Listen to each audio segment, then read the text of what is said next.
Ravage Star, Armies of the Veil-Touched Miniatures campaign has launched. Follow link in description. Pledge now to get your war pack, or bundle, or multiple war packs. The Veil has been breached, chaos ensues, and plastic abounds. Campaign runs for 8 days. Brace yourself for the onslaught of the Ravage Star.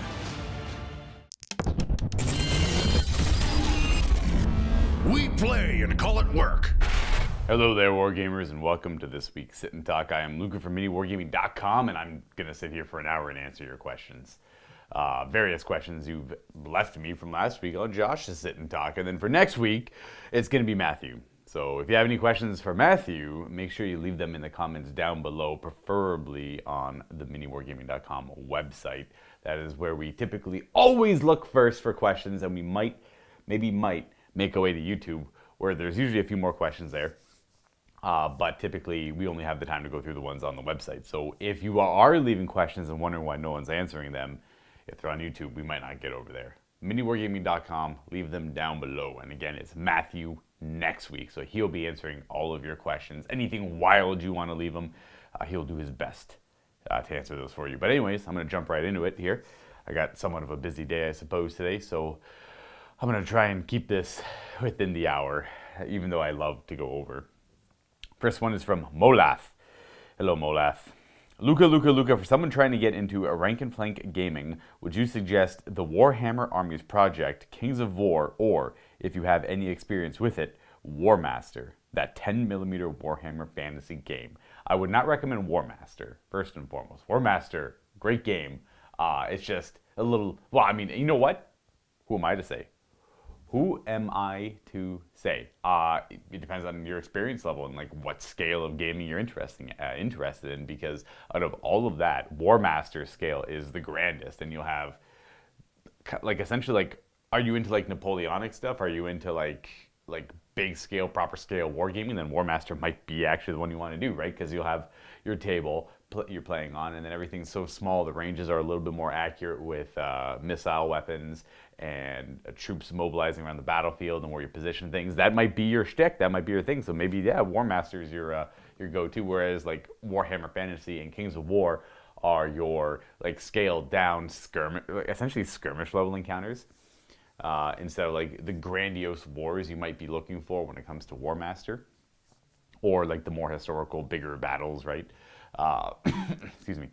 The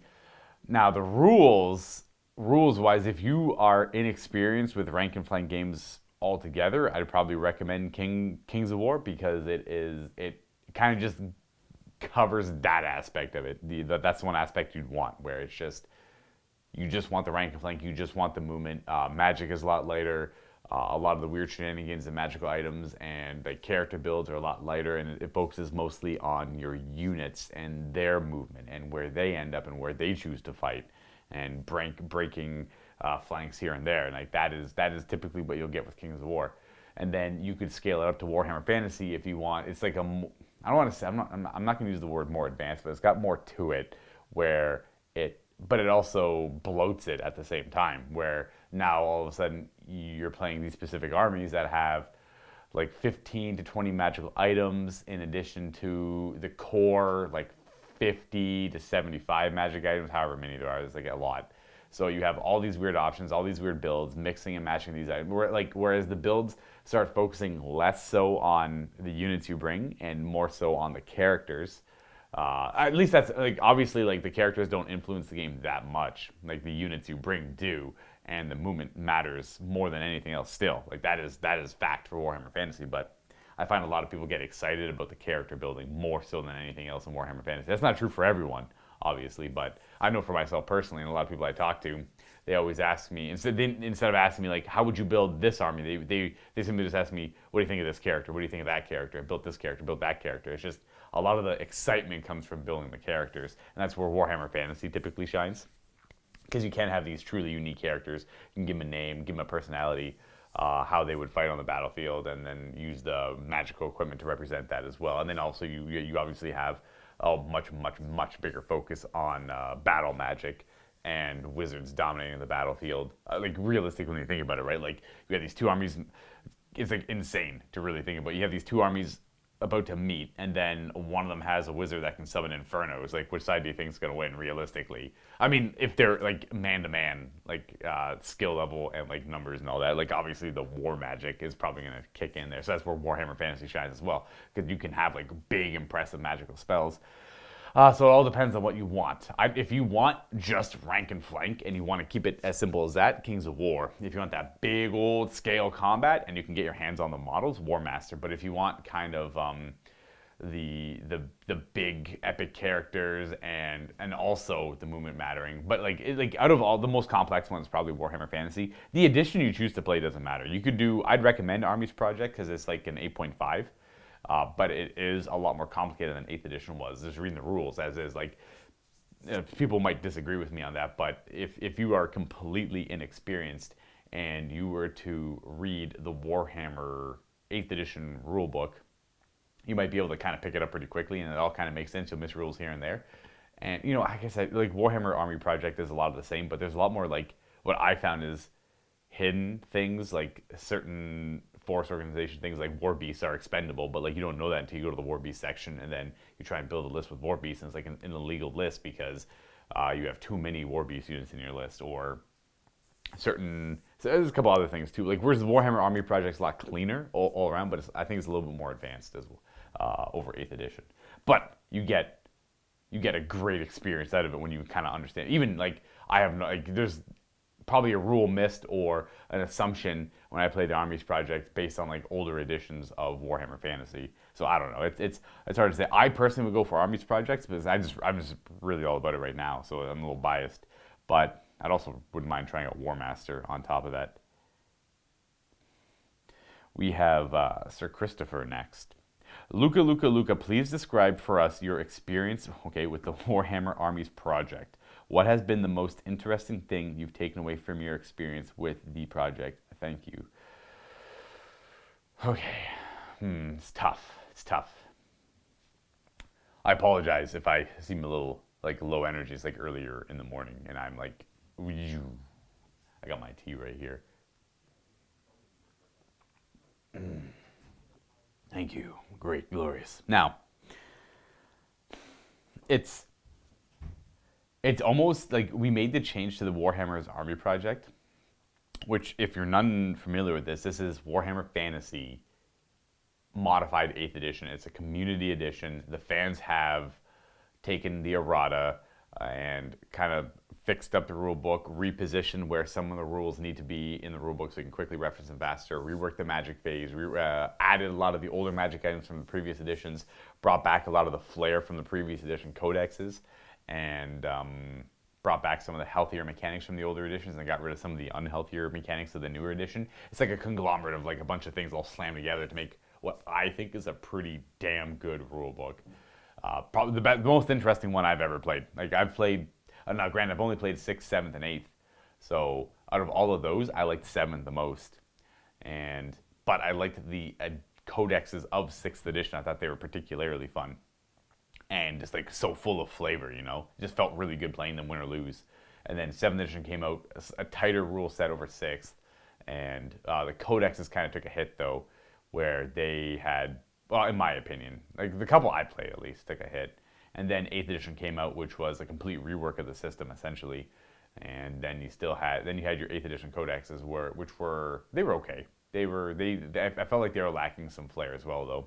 And then the Armies Project, it was like almost a change out of, just for the sake of change, really. We didn't really want to play a community edition because we typically play everything like official rules and that and this, and then people don't like it when we steer away from that direction. But we decided it was like either only playing 7th edition or playing the Armies Project, and that was it. We didn't want to play 8th edition anymore because we had played, I don't know, Steve's probably played like 600 games of 8th edition.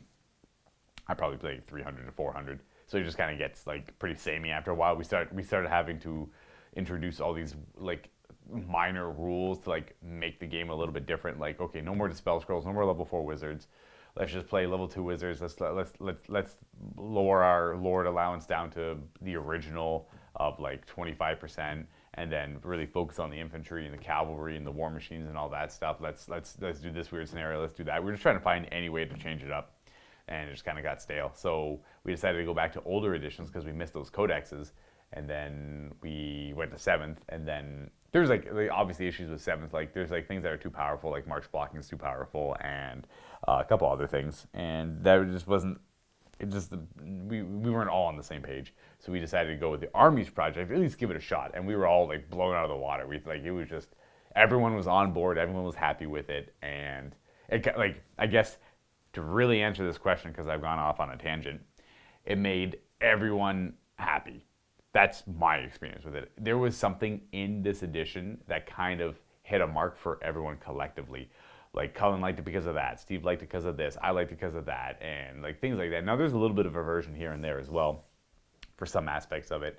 I think the Monstrous Infantry is too powerful in it. I think they need to be brought down. Like they're kind of an issue in 8th edition as well. It's just they have too many attacks for their frontage, I suppose. I'm not too sure the wording I want to use there, but they have too many attacks. They're too powerful. I don't like that. I also don't enjoy. That's actually kind of it. I don't think there's anything else I can really think of that bothers me. Everything else seems pretty good. I'm a little like iffy on the combined profile when you mount characters on monsters, but it makes it a lot cleaner. But then there's a few magic items that make it suspicious. So no issues have really come up because of it though. So there's that, I suppose. But yeah, that's my only gripes with it. And those are not gripes at all. Like those are like you can just like ask your opponent not to, I could just ask like Steve not to play Monsters Infantry, and then we'll just have like and then I'll be happy, and then Steve doesn't care. So things like that. A few of the magic items from the magical item. There's a whole supplement, like an expansion, which is all free, by the way, the Warhammer's Army Project. You can go check them out online. You can download all the codexes for free, the core rulebooks for free, the expansion releases for free, and you just use your old Warhammer models. So if you have a friend who's been interested in getting into this and you have a couple armies, I'd highly recommend checking that out because it's a very cost-effective way to get into gaming, at least fantasy gaming. Which is a big draw for me. That's huge. I love Warhammer Fantasy. The whole fantasy setting, the whole idea of it all is like just, I think, amazing. Like, but that's again, some people watching don't care about fantasy at all. They only care about sci-fi, and that's fine. I love 40K. Don't get me wrong. But yeah, it was just kind of hit a check mark for everyone. So it was just really good in that regard. And that's a simple enough answer, but I find that it has something for everyone, and thus bigger groups of people could maybe collectively agree to play this, whereas maybe you have friends at home who's like, I only play 6th edition, or I only play 5th edition, 8th edition's garbage, I don't want to play that, but blah, blah, blah, but my army book sucks and all the other editions, and things like that, where all the army books seem absolutely ridiculous in the Armies Project, so it's all good. Everything's like pretty powerful all around, because the writers, the teams and all that, they decided to, like, you know, they wanted to bring back their favorite elements of their army, so everyone's army books is just rife with, like, flavor, and it's just all these crazy weird options, and it is just all over the place, really. The next question here is from Mylin. What is the most expensive Magic the Gathering card you own? There's nothing too fancy. What the heck was it? It was like the Altar Art Ugin the Spear Dragon there for a while. But then I also got my hands on some Gaia's Cradles. So probably the Gaia's Cradles. I had a couple of places at Jason Mind Sculptors as well for a while. Those were pretty expensive. It's got to be Gaia's Cradle right now. That's probably the most expensive card I have. I don't even use it for anything. It's like I'm just sitting there doing nothing. I might as well just sell it. It's like too taboo to use in Commander, and I don't play Legacy anymore, and so it's just literally just sitting there. I know Kenny's got a playset of Gaia's Cradles all signed by the original artist. Those are like, whoa, I'm surprised he's not sold those yet. I keep telling him, just get them, they're gone. Sell those now and like buy. I think they're like, I don't even know, dude. They're like, I don't even want to put a price out there right now because I can't quite remember what they might be worth. They're well over like 1,000 USD. Like they might be like over 1,250 USD each. The signed ones, that is. Maybe even more. I don't know. It's like a crazy amount. But I think I only have like just the Gaia's Cradle, Jason Mind Sculptors, and the Altar Art Ugin. I don't even know if the Altar Art Ugin's worth anything anymore. It's so old now, but it came out in Dragons of Tarkir, I think. All right. Arashiha. Luka, ready for Total War Warhammer 3? You better believe it, and I already got it. I'm going to install it as soon as I can. Actually, I got to buy like some new hardware. I got to buy nothing fancy. I've somehow been blessed with these old, I don't even have a solid state drive yet, so I know, make fun of me all you want. I've been meaning to buy them when my hard drives are gonna go kaput, and I've had these hard drives for 10 years, and they've been chugging along, but they're chugging now, and I need some solid state drives. So I'm gonna unfortunately have to like gut everything and like not gut everything, but I'm going to like just pitch those drives, just use them as storage, like emergency storage, whatever, and then just buy a couple SSDs just to be able to boot up literally anything faster than what I currently boot things up. Because like right now I could play it alone, no problem, but it just takes so long to load the matches. It's just like kind of like mind numbing. So I'm just going to buy a few SSDs and then I'll be fine. But I'm not technically prepared for it in that regard. Which faction are you going to start with? Well, that is the question that I still am unable to answer. I'm probably just going to blow through the campaign with a bunch of them, and I think I'll do Khorne first. It's going to be Khorne, Nurgle, or Kislev. And that still means that, and like that's like a good, almost like, no, there's actually quite a bit of factions because there's Slaanesh and Tzeentch and the Ogre Kingdoms and Cathay. So I'll be doing one of the three I previously mentioned. I'll probably end up doing all of them a little bit.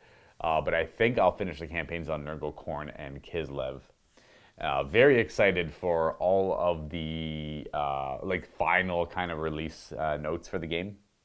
One of the biggest ones is like, which is outstanding. It's the 8-player multiplayer online, which is ludicrous, dude. I've never been able to play Total War with more than one other person other than hot seating it. And like hot seating it's not as fun, right? But they have specific campaigns designed for up to 8 players that are kind of like right into the action. And you play your turns simultaneously now instead of staggered apart. Oh, there's a word that escapes me right now to describe that. But anyways, all your turns are simultaneous now. So whenever you're building your buildings, amassing your troops, moving your troops around, and clicking your end turn, everyone else is doing the same thing. I assume they'll approach it like Civilization, where if you're at war with that person, then maybe that won't be an option. Then you'll both have to do stagger turns. Whoever's like kind of higher in the priority will go first, do all their stuff, which isn't as bad as Civ because there's like you could like set up your. Well, that's the same idea where you can just counterattack with your armies in Civ as well. It's always felt bad being a novice at Civ and going second while you're at war with someone because they just get to hit you first. Whereas in Total War, they'll get to march their army and attack you first, but you're still playing out a battle, so it doesn't really quite matter as much. And then you can have backup armies nearby to support it too. So there's all that good stuff. But yeah, so I'm that's what I'm most excited for because I have a large group of friends that we all collectively play the game, but we can't play too much together, right? Because you can only play with one other person. Or we just do a bunch of skirmishes together and everything too. But yeah, I'm going to be playing one of those first. Very excited for the game. It comes out mid-February. Pretty much everyone I know closely is going to be playing this game, so that's pretty exciting too. And then the other part of this question is, how are you enjoying Age of Sigmar of late? Very much so, I should say. I think everything about this edition of Age of Sigmar is incredibly cool, really fun. I haven't really come across anything that bothers me, or I still don't like the Sons of Behemoth too much, but they recently got hit, which is nice, just because some of the core rules changed. And I just don't like big things, so like, but that has nothing to do with Age of Sigmar. I don't like Imperial Knights of 40k. I don't like I don't like Titans and like all that kind of stuff. So it's like, I prefer just like my army versus your army. Our units skirmishing over there, fighting over here, fighting like over there, and like seeing who wins what and who can then go support other people, as opposed to just like 4 models running around crushing everything and then struggling to kill them. And if you somehow have like an army that can just counteract them and just shoot them all down, then it's just like that's not fun either. So, but that's my only gripe. I don't like the big things. I don't think they need to exist in the game. I get that they want to sell models, and big things are an easy sell for Games Workshop. So whatever, it's all good. But I think it's still horrible inclusion of the game, and I'm usually not very outspoken about stuff, but I think it is a horrible idea to add those things to the game. But options are nice at the same time.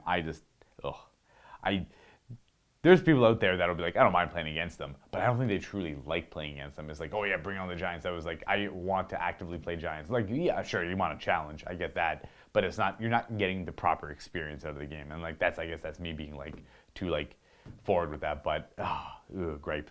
Anyway, everything else about Age of Sigmar is amazing. A lot of my army, I'm very curious to see what Nighthaunt's going to look like, but a lot of my armies I like to play have rules now, which is great. So we have Maggiekin, super fun rule set. I love everything about them. And they recently got finally eroded because there's a lot of people playing the trees. And I was getting a lot of emails and comments saying, Luka, why aren't you playing the trees? This one Legion where like all the trees give you, it's like you get 1 corruption point per tree, but if you have 3 trees, so if you have 3 trees, the first tree gives you 3, the second one will give you 3, and the third one will give you 3, so you get 9 corruption points for 3 trees, which you can start with easily in certain builds. And it was just too much. I'm like, this is not how it's intended. This is like way too high. The summoning kind of sucks otherwise, but like that was like, that pushed it over the line.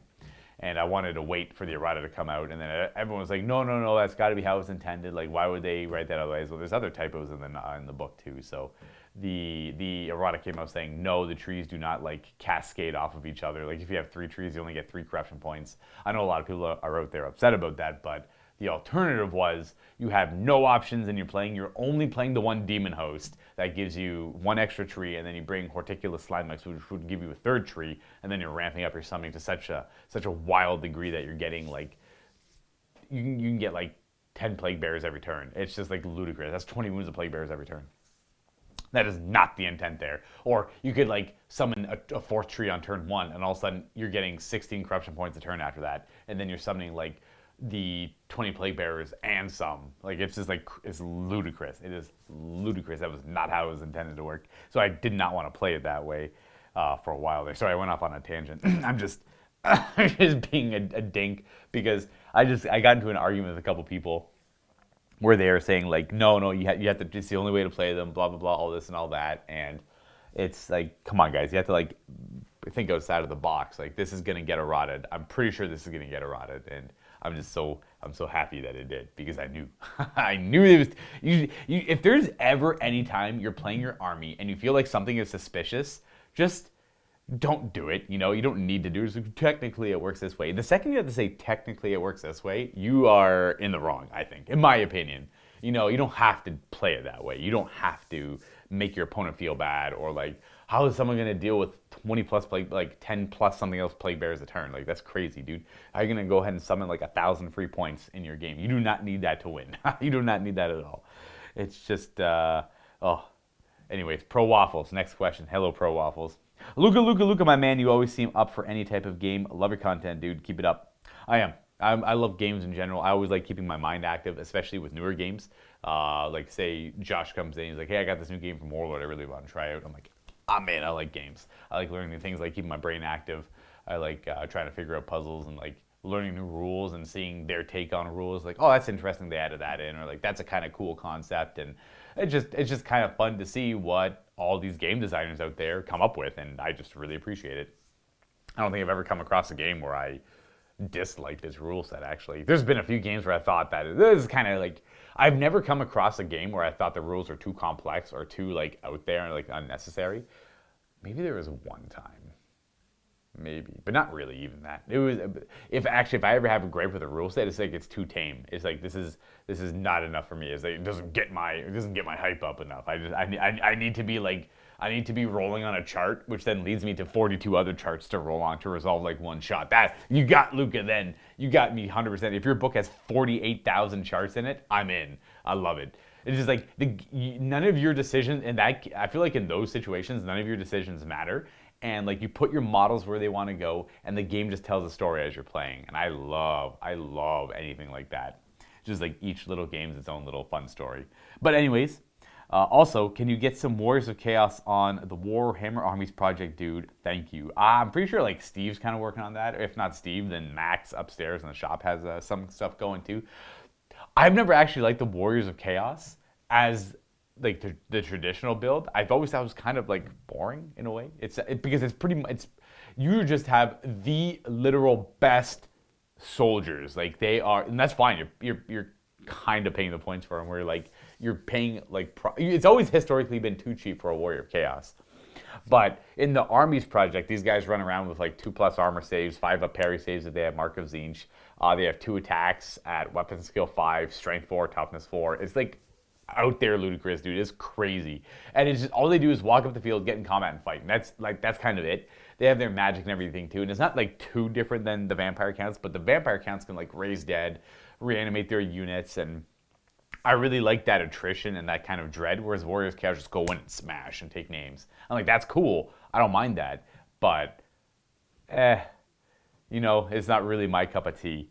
But I can understand why. Like, I get why you like that. These are the elite of the elite. These are the Warriors of Chaos. These are these are people that stand like, I don't know, dude. They're like super tall. They're like all over the place. They're like big, and their armor is thick, and it's just legendary. They're terrifying, which is cool, but not really for me. Now, who's your favorite Primarch, and why is it Perturabo?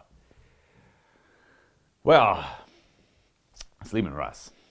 It's not Perturabo, but Perturabo is cool. Perturabo is like, he's in a weird spot right now in the Heresy. I'm on just about to finish The Lost and the Damned, and he is, you can really kind of tell he's giving into paranoia, and it's kind of sad because he's such a proud individual, and his pride is still like, it's cranked up to 11 right now.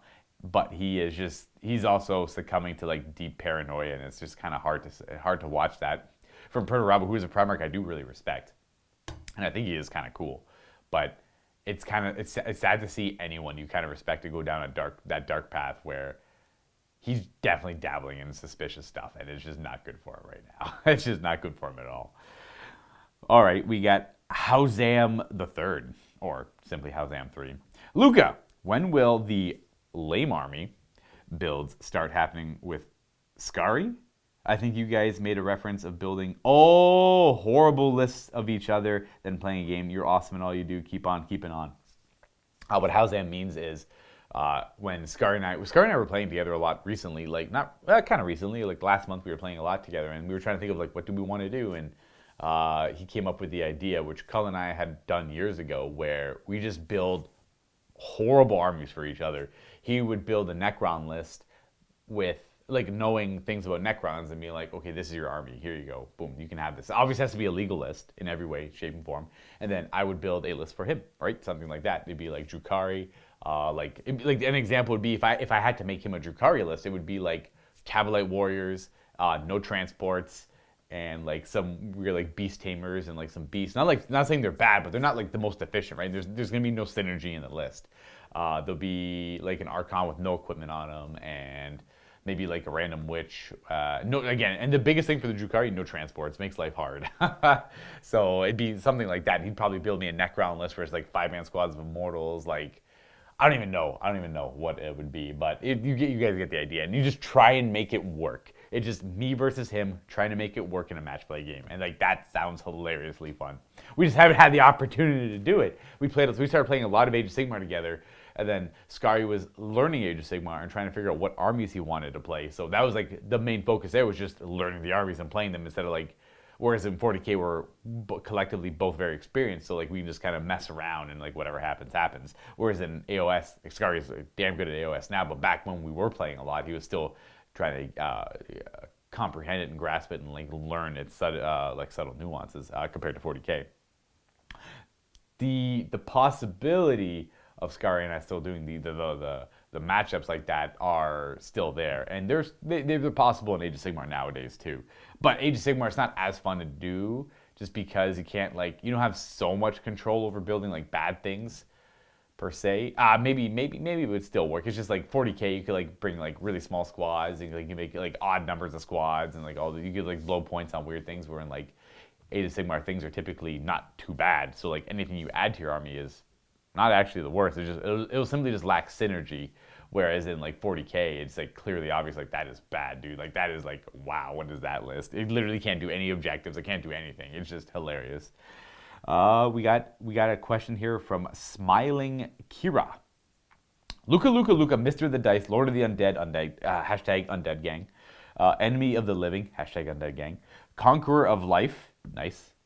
Vanquisher of Hope, Bringer of Doom, Controller of Death, hashtag Undead Gang. And we're Chooser of the Afterlife. Oh, these are all related to the Undead. General of the Eternal Army. Hope you are having a wonderful day. Thank you. I hope you are as well, if you're watching this. And thank you for making great and entertaining videos. Now, question number 1. Who is your favorite Necron named character?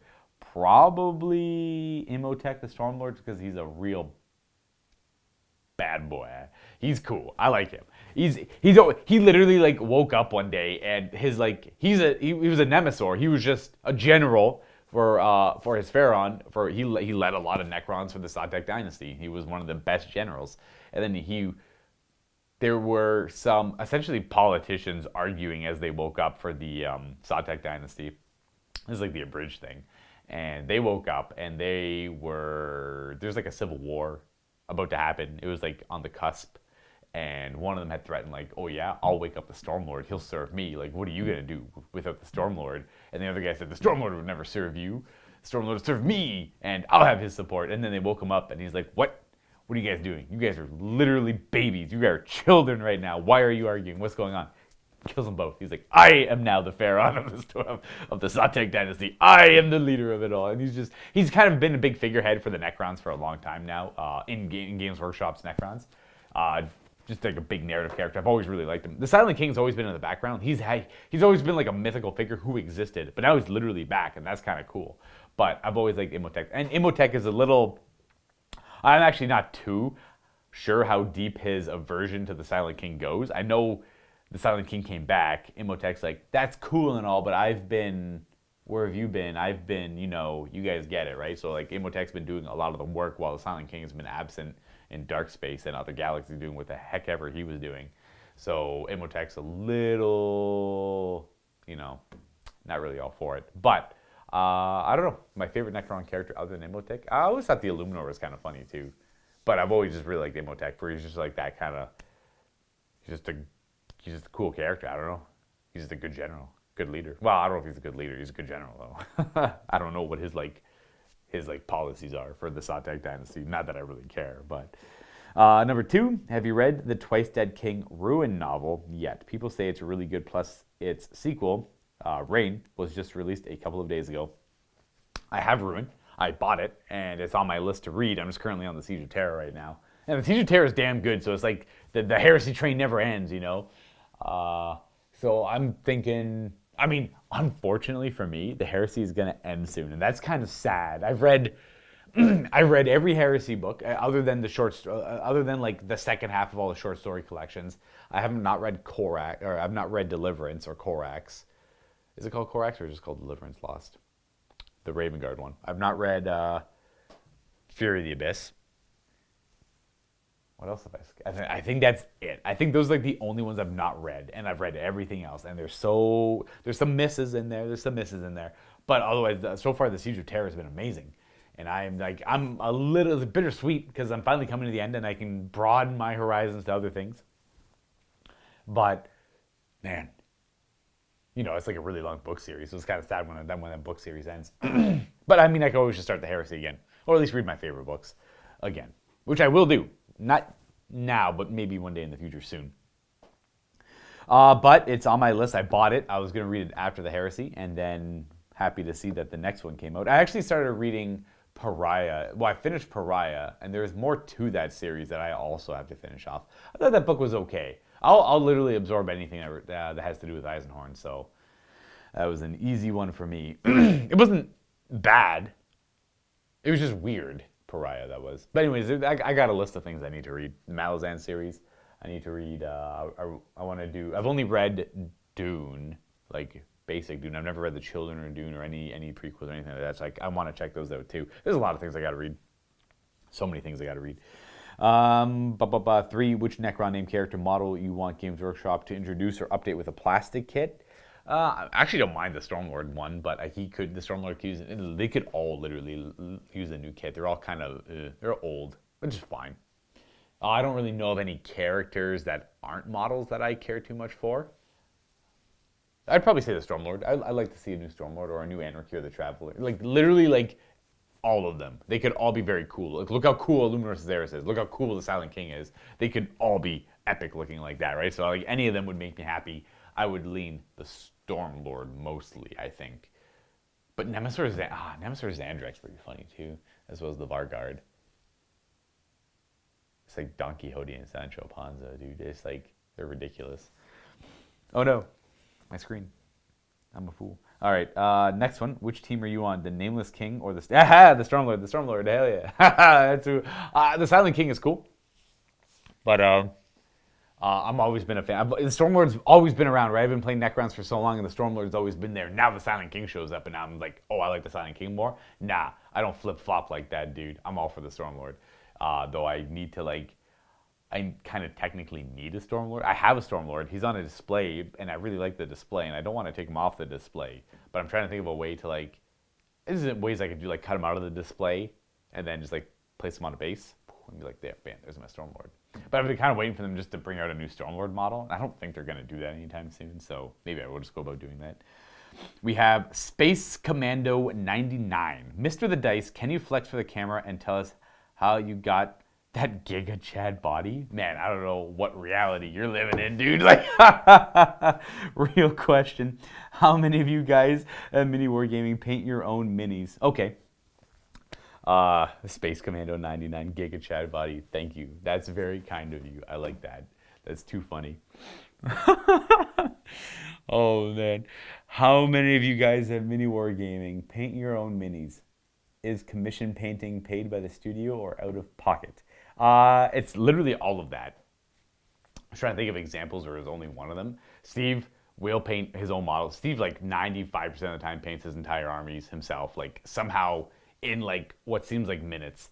He'll text me like, hey man, I just painted up a new dwarf army. I got 4,000 points of dwarves all painted up. How? Literally, how? And then while he tells me that, he's like, oh, look, I also got this Ogre Kingdoms army painted up too. And, oh, I also painted up an entire Eldar army. I also painted this up. I painted that up. I painted that up. I've never met anyone who can paint like he does, dude. But even so, he's got a lot, as much as he's powering through all of that, he's also got a lot of other projects he wants to get done, and he is looking for commission painters, right? So, like, he'll pay out of pocket for that. The studio will... If there's an army we want for the studio that the studio doesn't have, the studio will gladly buy it and paint it up and get it all done, but it'll be the studio's army. And then for myself, I've commission painted things that the studio wouldn't want to normally get. Like, oh, for example, the entire Tomb King collection the studio has now, I was able to find people that were willing to sell them, and I bought all their collections, and there's a lot of unpainted stuff there, and then we had painters paint them up, and then the studio has a massive, like, 20,000 point Tomb King army now, and that's one example there. Whereas, like, for myself, I really like the Lord of the Rings, but I don't think I could have convinced the studio to get any more Lord of the Rings armies. So I went out and bought my own Gondor army, and I found someone selling a Gondor army, and I traded some extra stuff I had for it, and then I acquired that, and I had my Gondor army painted up by Trevor in Cumbrissel. If you want to check him out, and he's local nearby. He lives in Ancaster, so it's very convenient for both of us. And he painted up my Lord of the Rings army, so now I have a massive Gondor army for Lord of the Rings, and that's super exciting for me. And he also painted my orcs as well, so now I can play my orcs, my Gondor, my Isengard, and that's just an example of like me getting someone else to commission paint stuff there. Josh does not like. Oh, and I should say that Josh and I are on the same page on this one. We cannot stand painting.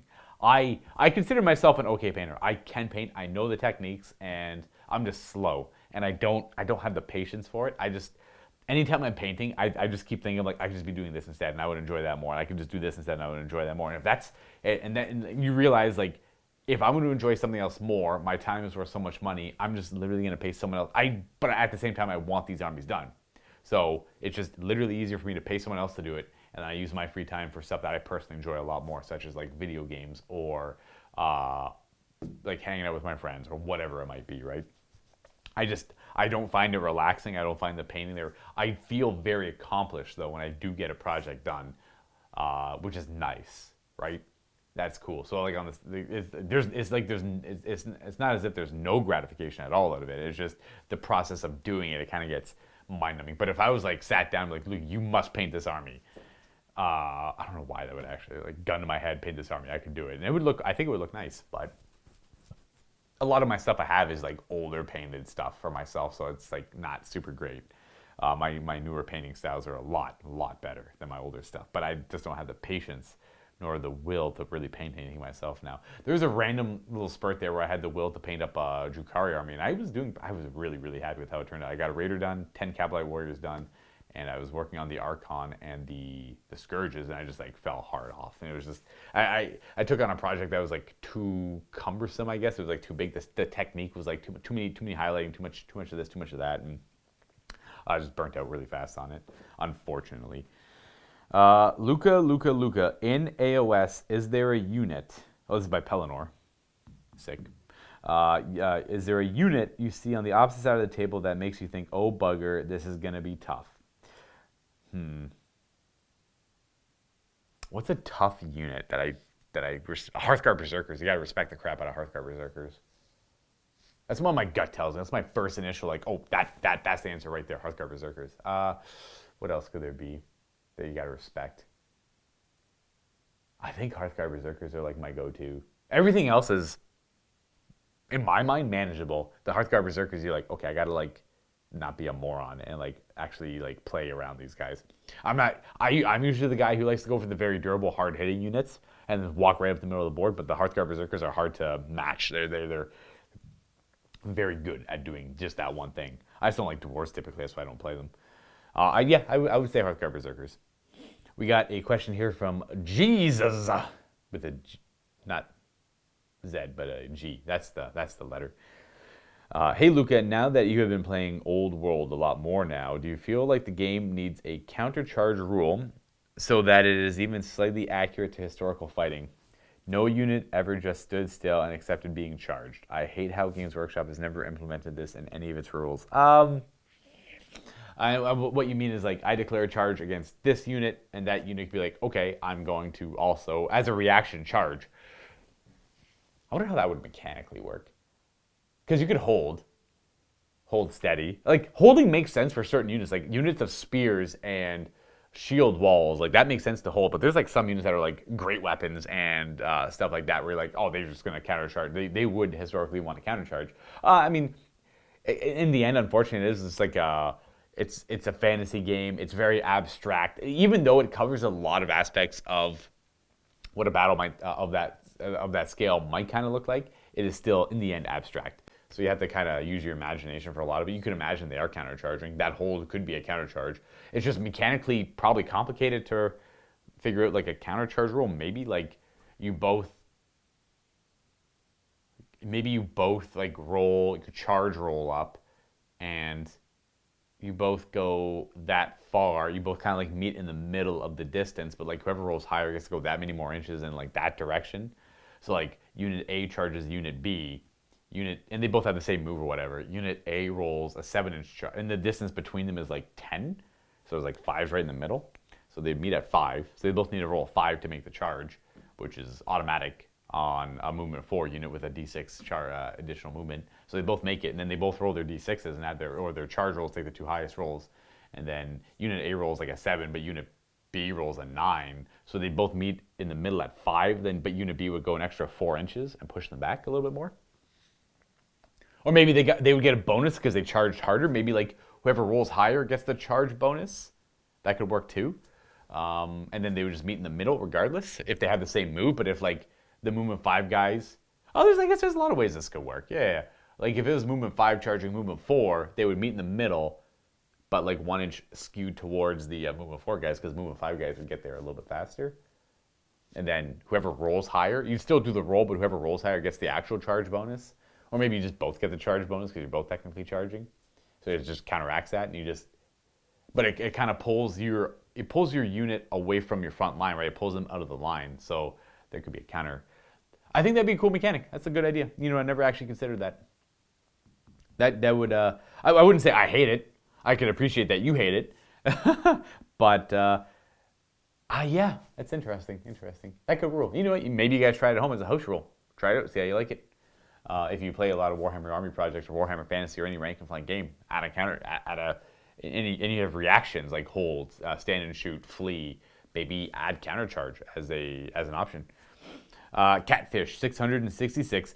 Luka. Couple of random questions. Number 1, are you or anyone from MiniWarGaming going to the Las Vegas Open? I don't believe so. I don't believe anyone's going, myself included. I'm not going.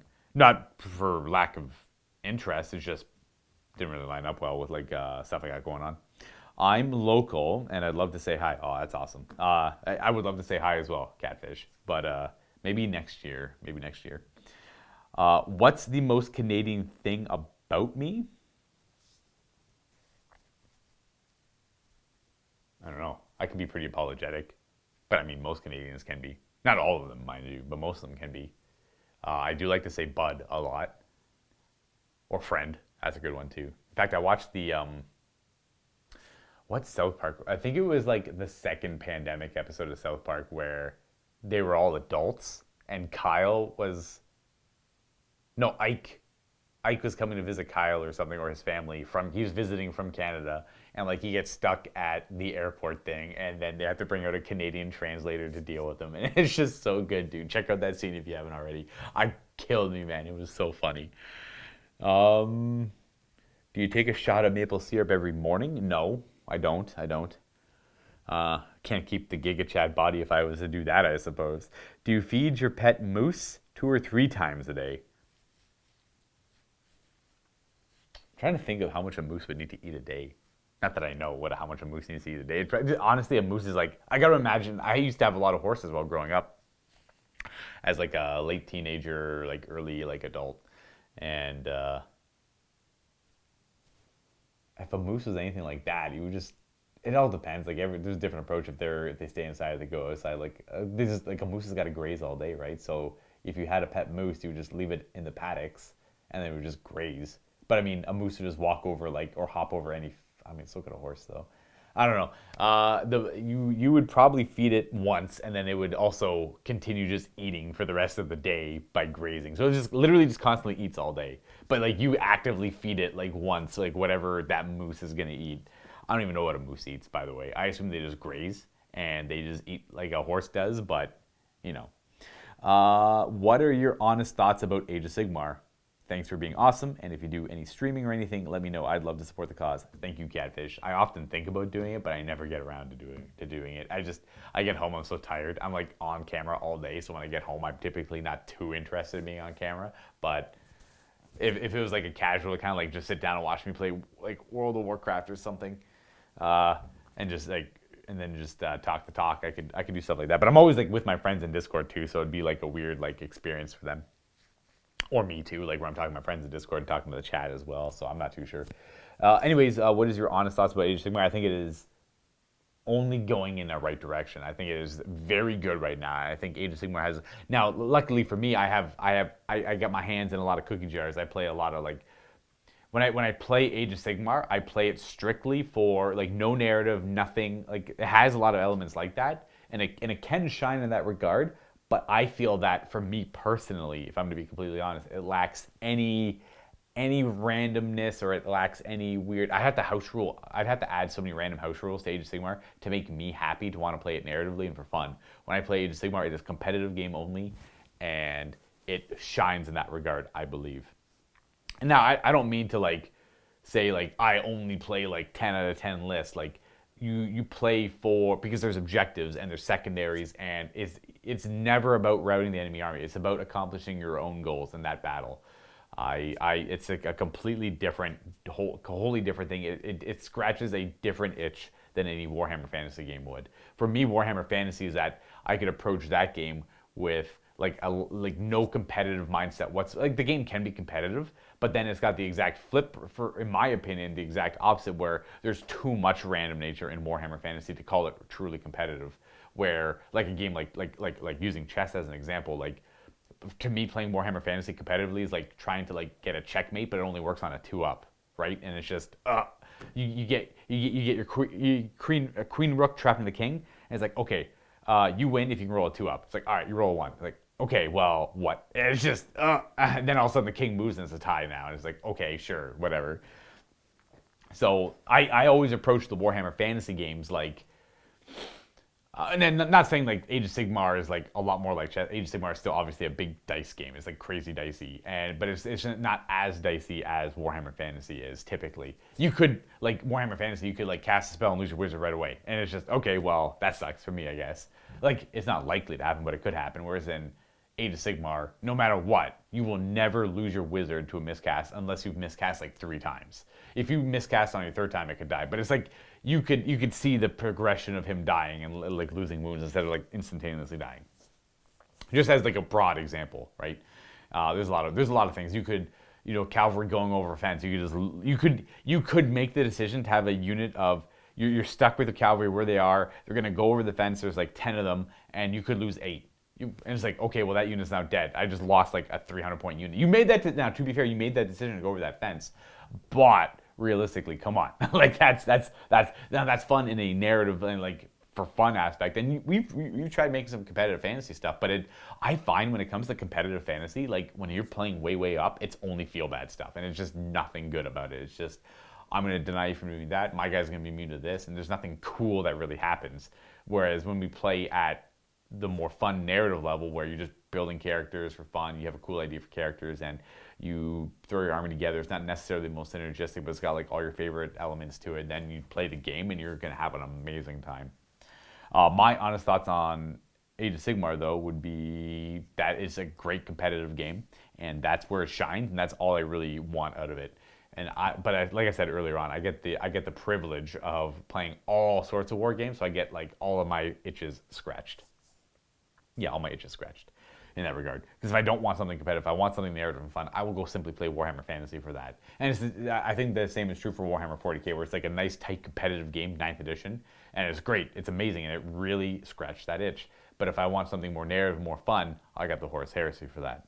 And if you really want to add Xenos stuff to the Horus Heresy, well, there's a lot of rules for that now, too. There's like every Xenos army supported, maybe not Tau, but you guys get the idea.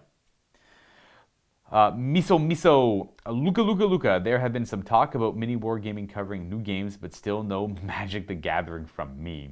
Where is our Commander game? Where is your drafting on MTG Arena? Very disappointed. You want me to? I haven't played MTG Arena since War of the Spark. I've been playing Magic the Gathering for a very long time, but I see it happening to me. I'm becoming a stupid grognard dude. Like, I only play Commander. I only play Limited and Commander. I don't like Standard anymore. I don't like Modern. I have a couple of Legacy decks, but those are just for memes. Those are just like this isn't really Magic. Let's just see who can ever win. Literally, whoever can win turn one. And it's just so garbage. Standard is become this. Standard was fun back in, I'm going to go way back here to like, even then, it's not really a great example, but like Mirrodin and like 8th edition and like New Phyrexia and Kamigawa and all that stuff. Like, it was really fun back then. We were all really young, and we didn't really care to look up stuff online or on the internet. Our local gaming shop was very small, so it was literally, I think Standard shined the most when no one looked anything up online, and they literally made their own decks out of what they got at drafts, what they bought from packs, what they traded for, and that was awesome. That was amazing. But then we all got older, and we started playing at bigger shops, and all these shops had like, we thought we were getting pretty good, and all of a sudden, like, and we kept playing, we got better, and we were doing really good at like Standard events and all that. But then everything was cookie cutter. Like, everyone's playing top 8 decks. No one has any original ideas. They try and like come in with a like, and sometimes some people would come in with like an out of the meta deck that might actually perform really well against the meta.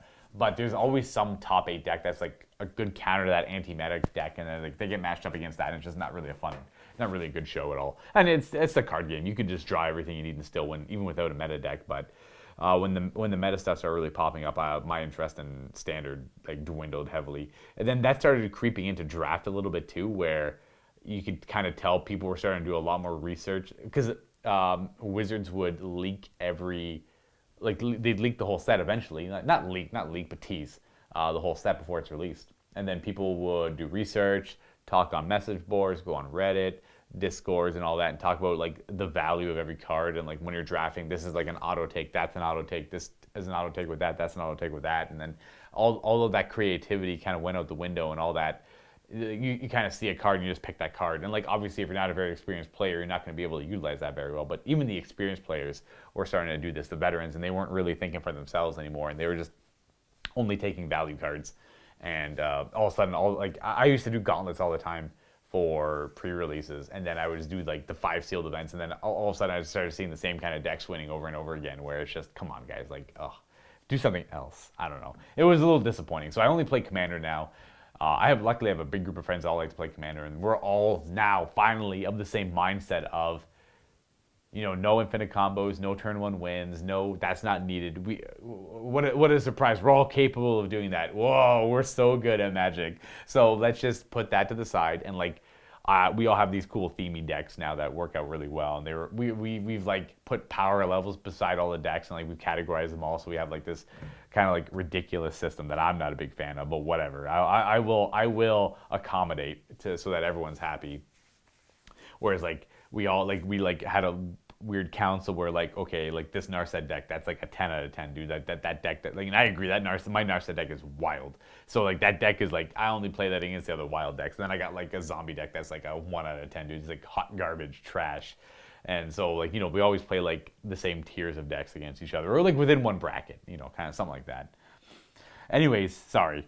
Following on from the MiniWarGaming Games survey, if you could choose one other tabletop game to cover on MiniWarGaming, what would it be and why? I would like exclusively play a lot of Lord of the Rings strategy battle game. If that's not like an option for some reason, then I don't really know. I'd have to like do some research on some game that we don't play, but I would like really like to play a lot of Lord of the Rings, as much Lord of the Rings as I possibly could realistically. And for me, it's just like it's a nostalgia thing for me because this is the first war game I got into, and it's kind of the one that kind of caught my eye, and I've always really enjoyed Hero Hammer, which is what Lord of the Rings essentially is. Your units matter, they do.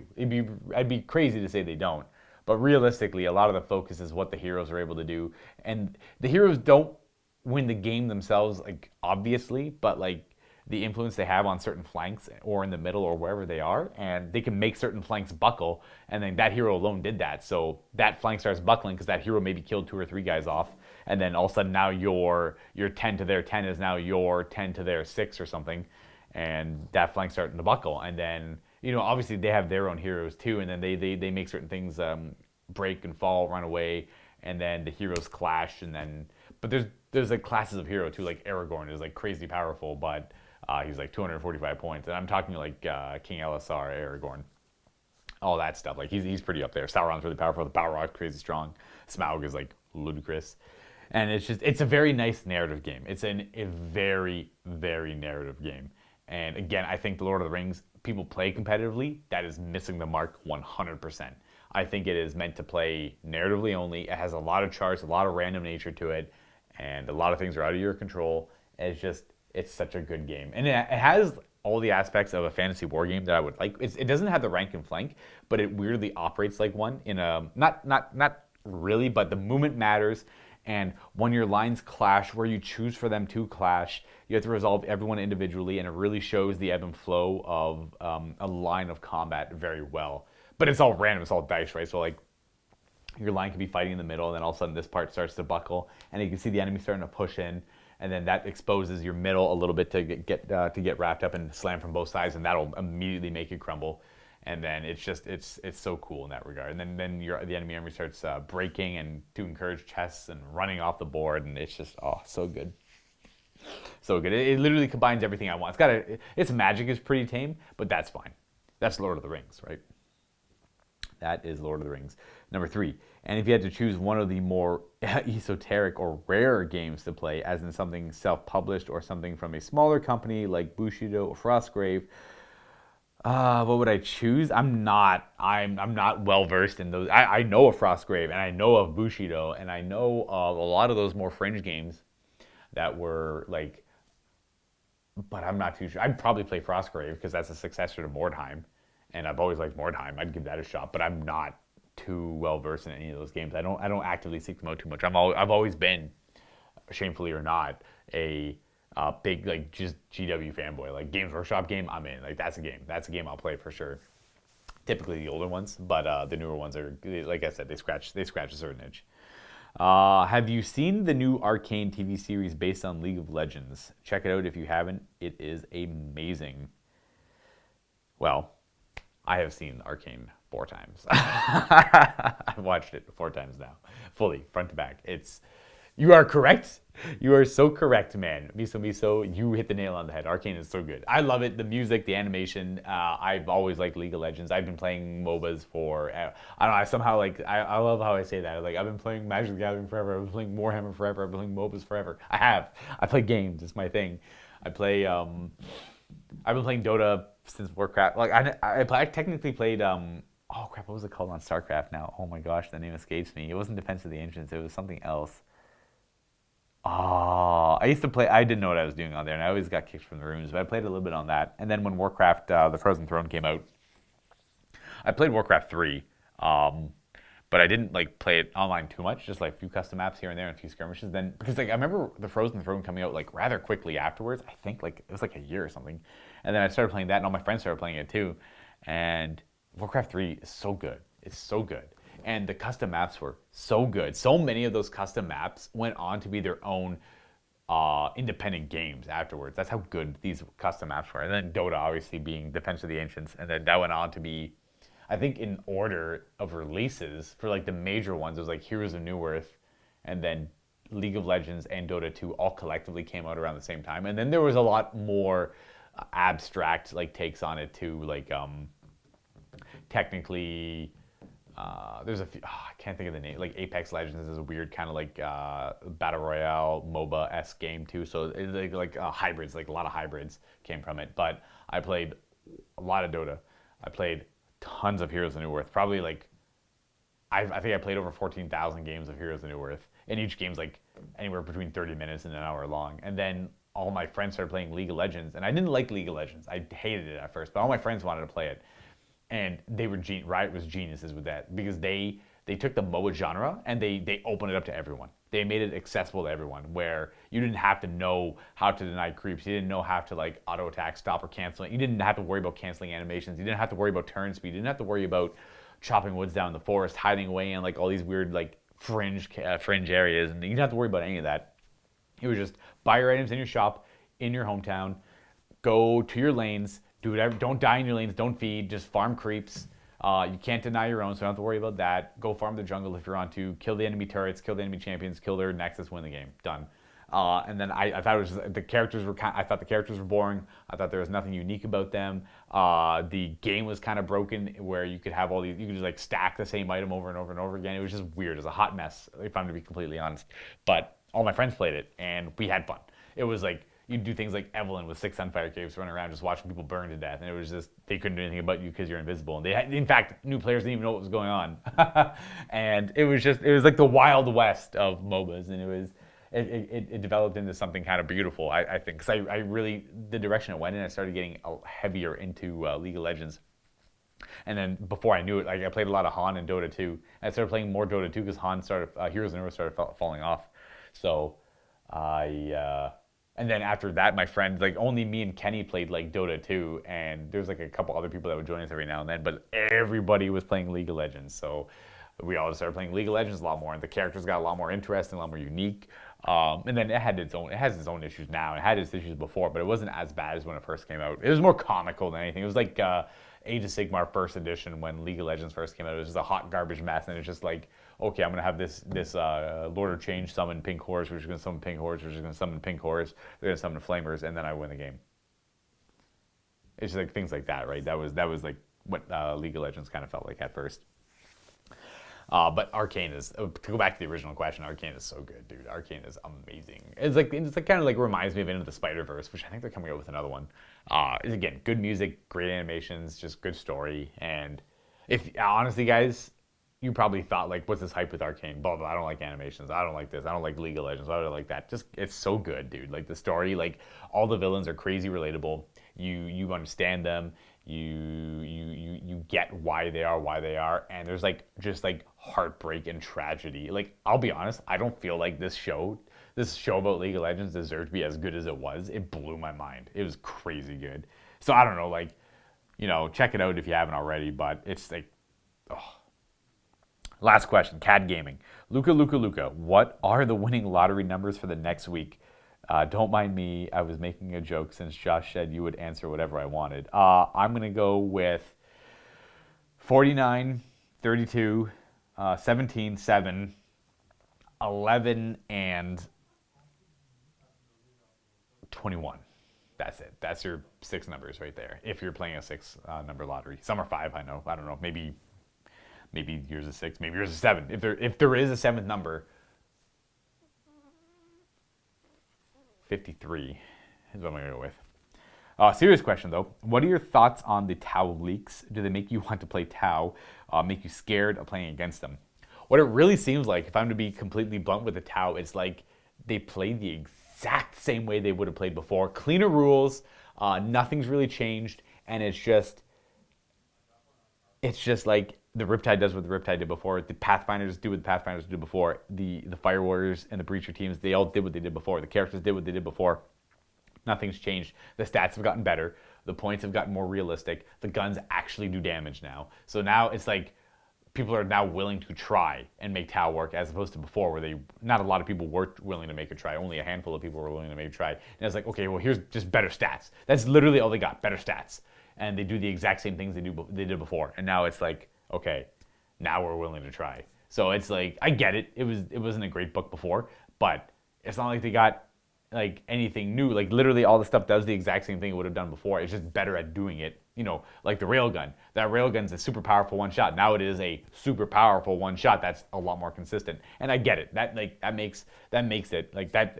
They did need better. They needed more AP. They needed more shots. They needed better ranges and like better whatever, better synergies and all that stuff. And then now they got it. I guess it's like, well, yeah. I have no interest in playing the Tau myself, so I mean that's all for like Steve to try and figure out. Am I afraid to play against them? I've always liked playing against the Tau because it was always I always played very durable armies, so it was always a match of like, can they kill me before I get to them? Because once I get to them, it's over. But that was back in 7th, because that's honestly the last time I really fought Tau was I fought them a couple times in 8th edition, and it was like nothing too crazy. It didn't really feel like that matchup I really liked to play back in the day. And the 7th edition was more about like Maelstrom of War or just simply routing the enemy army. The simple stuff like that. I'm always a little worried about playing against new armies, especially Tau. Like if they like, you know, like Steve makes it seem like they can like shoot you off the table right away, and it's just like, oh, I hate that if that's true. But you know, if I'm playing Necrons or Death Guard and I'm getting shot off the table right away by smart missile systems that are shooting on line of sight, then there's an issue with them. I don't know if that's going to be the case or not. I will maybe find out one day. Maybe I can just keep dodging the bullet and not have to worry about fighting against Tau for a very long time. Anyways, folks, I must run. I have a couple other things to do. People are waiting on me. Next week, Sit and Talk is Matthew from MiniWarGaming.com. So check him out next week. Leave him questions on the website. If you're watching this video on YouTube, go to the website and just like, at Matthew, what's your favorite color on a dog? And boom, and then he'll answer that. Like, or like, what's his favorite like jelly bean? Or does he prefer black laces or white laces on his shoes? Like, you can ask him anything and he'll figure it out. But that's on the MiniWarGaming.com website, and that'll be at Matthew. Thank you so much for tuning in, everyone. Thank you for listening to me ramble about like nothing for an hour. And I will catch you next month, I suppose, for another Sit and Talk. Otherwise, I'll catch you in my battle reports and other content I have on MiniWarGaming.com. As always, happy wargaming.